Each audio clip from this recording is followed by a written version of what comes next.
Добрый день, меня зовут Роман Hello, Романов. my Я name директор is Музея Roman истории ГУЛАГа. Romanov, and I am the director of the приезжаем в Gulag лагерь History Днепровский. Museum. Now we are approaching the labor camp Dniprovsky.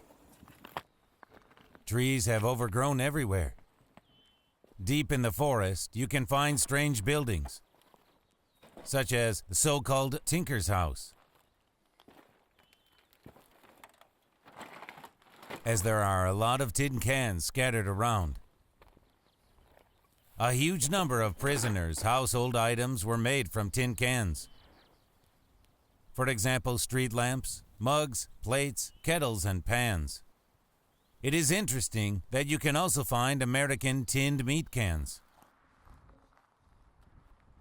They were supplied as part of the Lend-Lease during the war. All the tins were rolled out to make workpieces, which were used even in lining the roofs. The camp towers were located around the perimeter of the work zones.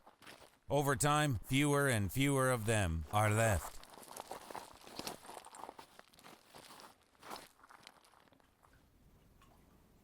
These are the tunnels that run through the hills. Tin mining was carried out in this camp.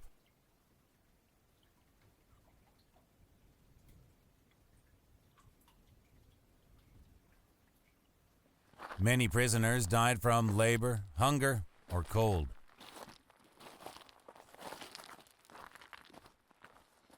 Of course, most wanted to avoid tin mining. They saw that it caused death in 2 to 3 months.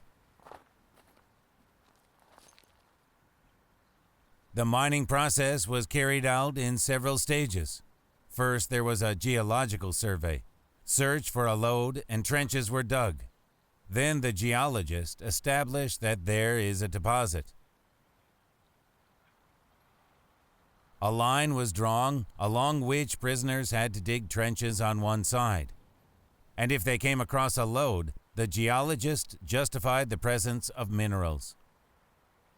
Further blasting operations took place, pits were made, and the amount of minerals was determined.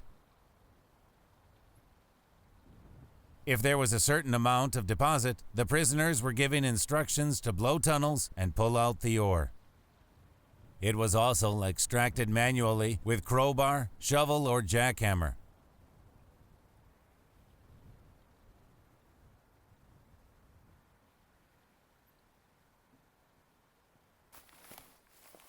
The ground had to be thawed. Here, where it is now so deserted, in those years, according to the memories of witnesses, everything was teeming with people. Everyone was in place. Someone hammered, someone laid out trolleys with ore, guards stood on towers, and contractors counted the norm. We came to the ruins of a diesel power plant, which generated the electric current for the working part of the camp.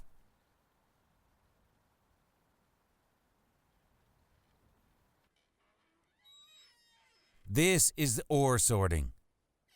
The prisoners were eager to work here because it was warm inside and there was no biting wind.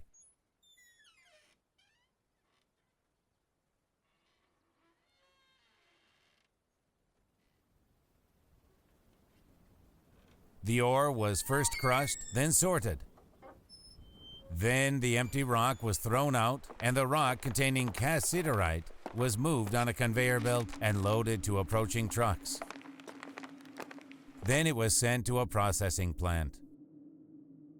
The factory hasn't been preserved. It burned down a few years ago.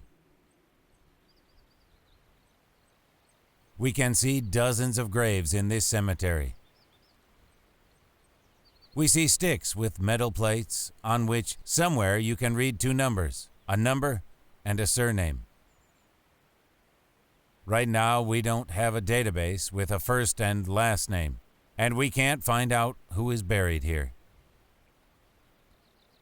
In memory of the man, only a stick and a plate with 2 numbers remained.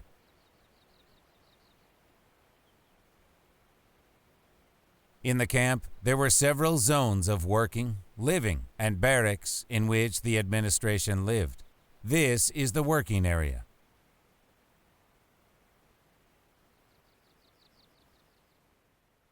This is a bathhouse. Interestingly, the bathhouse was located on the territory of the working area. Here is a tank to heat water. This is a makeshift structure, welded by a prisoner. This is a tool warehouse where tools and spare parts were stored and issued.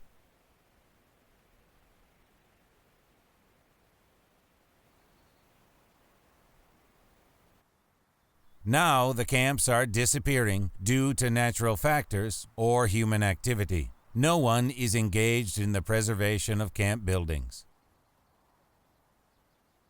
But every such tower, every barrack, every object is evidence and proof that the camps were here, that all this happened. There is an opinion that this is a natural process. Nature takes its own, and so it should be. Everything should disappear. We should forget what happened. Forgetfulness does come over us, wants to take our memory, but we consider ourselves intelligent beings. Today, our task is to counteract this oblivion, and it depends on each of us what we will do today so that it will not happen again tomorrow.